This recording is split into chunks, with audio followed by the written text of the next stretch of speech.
Hi everyone, welcome or welcome back to the channel. For those of you who don't know me, my name is Priya Chatterjee Ray and I graduated from the Indian Institute of Management Ahmedabad or IIM Ahmedabad in 2023.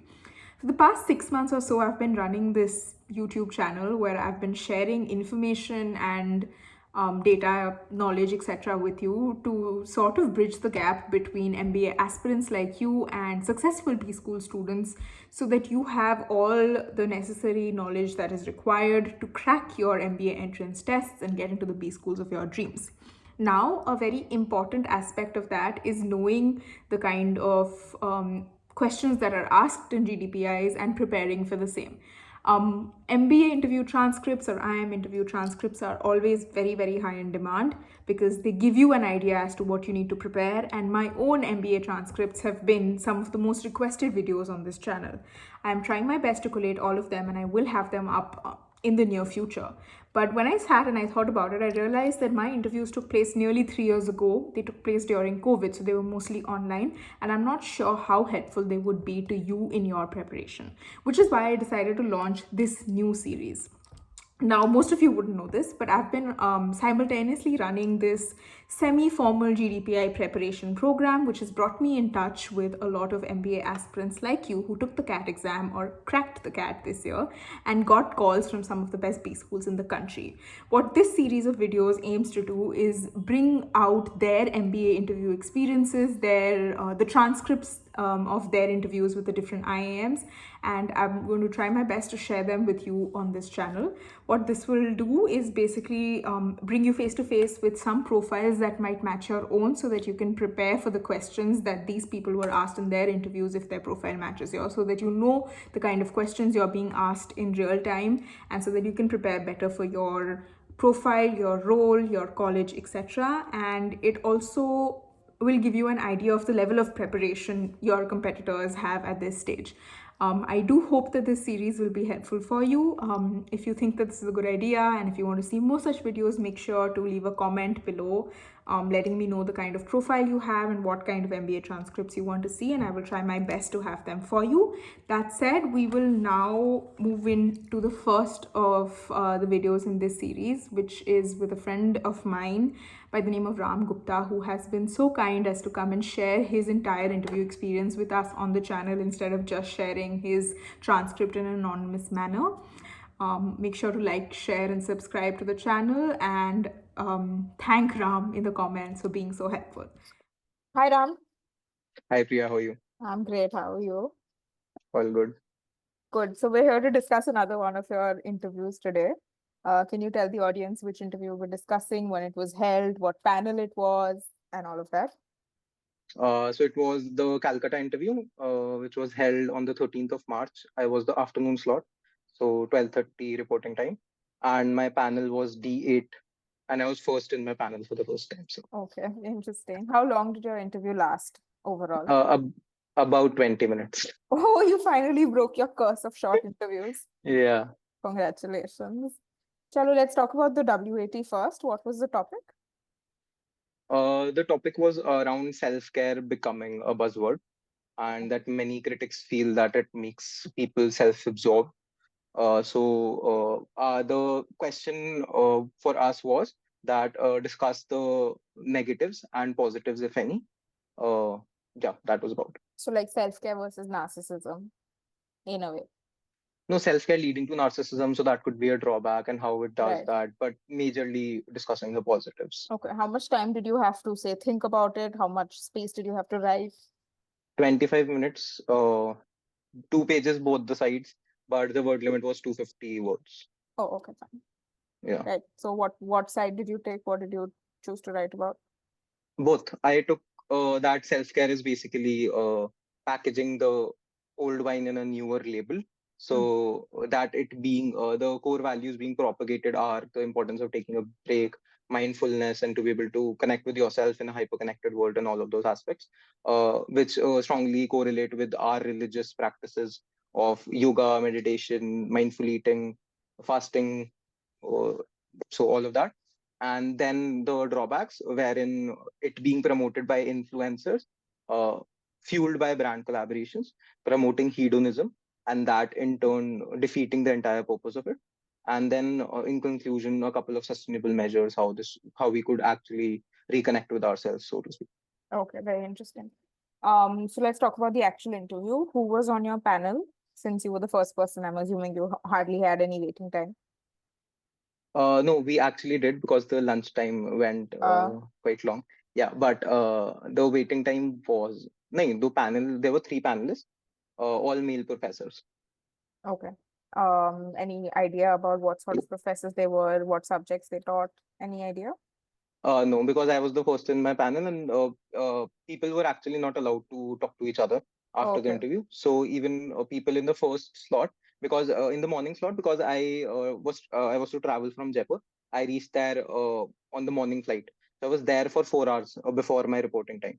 So I was right. there, but I couldn't talk to anybody because they were escorting people out You in know, the so morning this slot. had happened in all of my interviews, which is why I was very surprised that in your other interviews you could talk to other people. Yeah, We were but you finish and you run, and yeah. they like get out of here, don't speak to anyone, don't look up.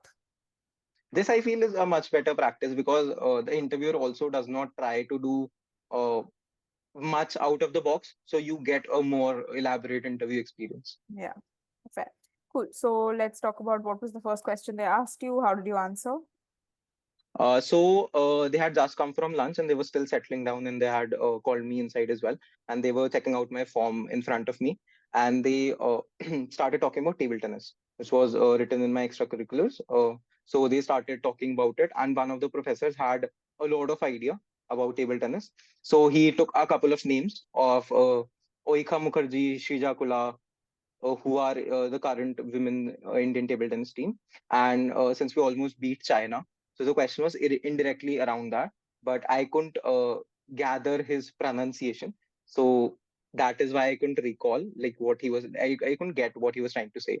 But then he said that didn't you follow India's performance in this particular tournament? And I was like, oh, then it clicked that he was talking about Oika Mukherjee, Srijakula, and Manika Batra.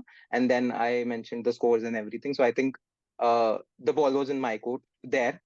Right. Uh, I'm pretty grateful that he cross questioned. Otherwise, Yeah. this would have just been a thing that he's not aware about the thing that he mentions to Right. represent his school on a national level, but he has no idea about it. But I'm glad he cross questioned and I got a chance to justify that. And then we talked about table tennis for a couple of minutes.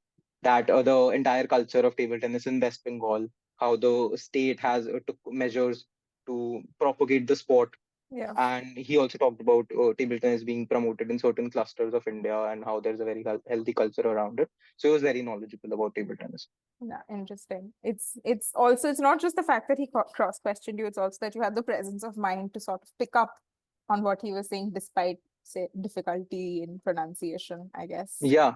Also, Yeah. the confusion being because I had also the first question was, so what do you do? Like, what are your extracurriculars apart from studies? What do you do? Yeah. So I also mentioned geopolitics Right. at the end. So, and then he took just the first name and a very weird pronunciation. So which was weird to me again. Yeah, I His get it. I pronunciation get was it. not I'm weird. It Bengali. was I get it. yeah. So that is why I thought he's talking about I don't know some foreign national or some event that has happened. So I was like, I'm not aware. This could be a very recent event that I'm not aware about. Yeah. But then he talked about India's performance in this particular tournament, Right. and that is how it clicked me. Lucky you. So that means there was no tell me about yourself questioning at all. They just picked up your form and went from there. Yeah, my entire interview was from my form. Oh, that's, I think, something that everyone should take note of. Sometimes it's important to really know the ins and outs of your form, no matter what you say in your tell me about yourself. Those people are reading Yeah, what yeah, you've form is written. more important than your CAT percentile and your tell me about yourself.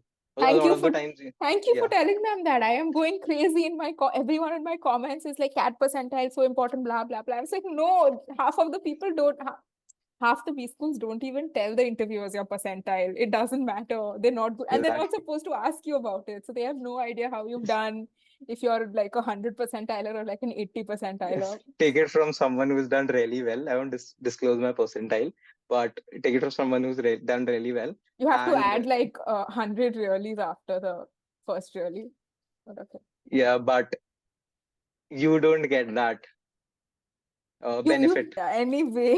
Cool. So you finished up your conversation about tell me about table tennis and the culture in India about promoting table tennis. What next? Then the other professor, while I was having this discussion about table tennis, and since it's a very niche discussion, so the other professor was still looking at the form. After a couple of initial answers, when we talked about the propagation of table tennis by governments, he started looking at the form then. So he talked about another hobby that I had mentioned is the stock market investing. So he said, "Ki bhai kitna paisa bana liya?" After pointing that out, that I invest in the stock markets. Very So casual. I took that opportunity to explain my investment strategy. Okay. So a couple of cross questions on that. So a healthy 1.5 2 minute discussion on this. So just back and forth, where it didn't seem like a cross questioning or anything. Just No. More like okay. a conversation. Okay, cool. What is your stock strategy?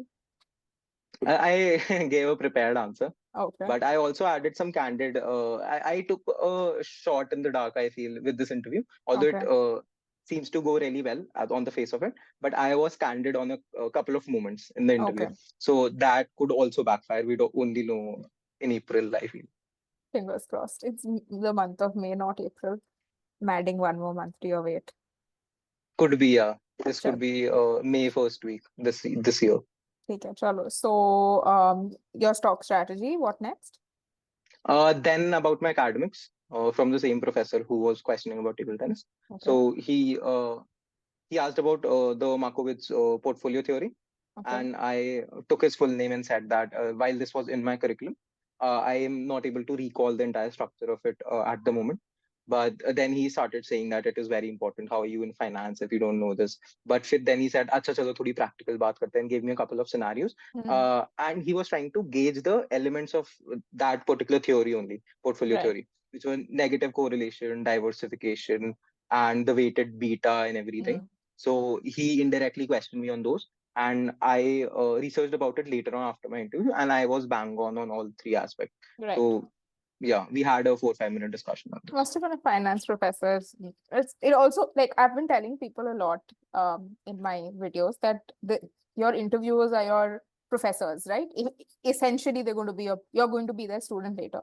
So all they care Yeah, about is the kind of student that you are. So if you don't know like a definition or a theory word for word, if you show that you can put it in a real world scenario or get like the concepts of it, they're still going to be happy enough, which is clearly yeah. He tried to confuse me a little Hmm. on the point of he. The exact question was for the audience that what would you do if you want to hedge your portfolio, whether you choose negative correlation or positive correlation? Okay. So on that, I took an example and mentioned that I take a negative correlation, and he still didn't seem to agree with that. But then I gave my rationale to it, and he again didn't seem to agree with it, and he was quite skeptical about it. But I checked it later on, and I was correct. I'm glad that I didn't change my stance. Good for you. Chalo, cool. So this is the third. So then you've covered academics. What next? Yeah. Then the third professor came in, and he asked about uh, what I had mentioned in my long-term career plans. So I started it with that I like to build things, Okay. and I mentioned a couple of things about my startup venture that I had, and Mhm. then linked it with the long-term career goals that I had, which were related to venture capital and consulting. Right. So then he said that your answer is quite contradictory because none of these things, even the MBA does not link well to your passion, which is to be able to build things. Isn't that what So venture capital is? I said that, but he said that what you're talking about, the mentorship that you give, the help that you give to Mhm. scale organizations, that is a very minuscule part of the entire process. Your Right. core function, especially in the first 5 10 years, would still be to be able to spot those opportunity, create analysis reports, Right. and at the end of the day, give big returns to your investors. So what you would be doing would be a very minor portion, and on that you want to base your career. Okay. Got it. So how did Yeah. you answer that question, or did you take the hits? No, I answered it, and they were listening quite patiently. I spoke for a really long time on this, and they were listening quite patiently. And he was having a discussion on it. Like, he was not Mhm. cross questioning me; he was just asking questions that would normally flow for a normal Right. person. So that is how the conversation went on. And in at the end, I at some point of time, I also acknowledged that I do realize that it is very early on for me to be able to draft a 20-year prospect, but this is the guiding goal that I have, and I'm quite passionate about it. And I feel whether I end up at X or Y, this would still guide me to be able to approach the problems in this manner, and I'd end up very close to where I want to. Right. Again, a shot in the dark, because you should ideally stick to the answers that you have prepared. But No, I think candor is more important than anything else. It doesn't matter okay. what you've written. It should be fine. Cool. So how long did this specific part go on for? And you were just speaking to one professor here, or were the others also speaking in the middle? Majorly to one professor, because others didn't try to cross question any of it. Okay. So then what happened next? That was about it. So how did it end? They said, okay, Ram, you can leave now. No, so how did this particular conversation about your future career end? And then what did they say to With me dismiss you? saying what I said. Okay. And then he said, okay, fair enough. Okay, fair enough. I just said what he said, okay. And then they told you to leave. Yeah. And did you get sweets? No, I didn't. Were there sweets? Yeah, they were. But they were very sweet with me, so I don't mind not getting this. Yeah, Bengalis are sweet only, okay. Yeah, that I don't want to buy into the cultural stereotype, but I did feel that. This was my first interview where I could actually build a conversation. I know. Great. Cool. So that's nice to know. Thank you for sharing that interview with us. And fingers crossed for a conversion. I mean, fingers crossed for other conversions also, but this one Yeah, too. And definitely. we'll see you in the next video. Definitely. Thank you Bye. so much for having me. Bye.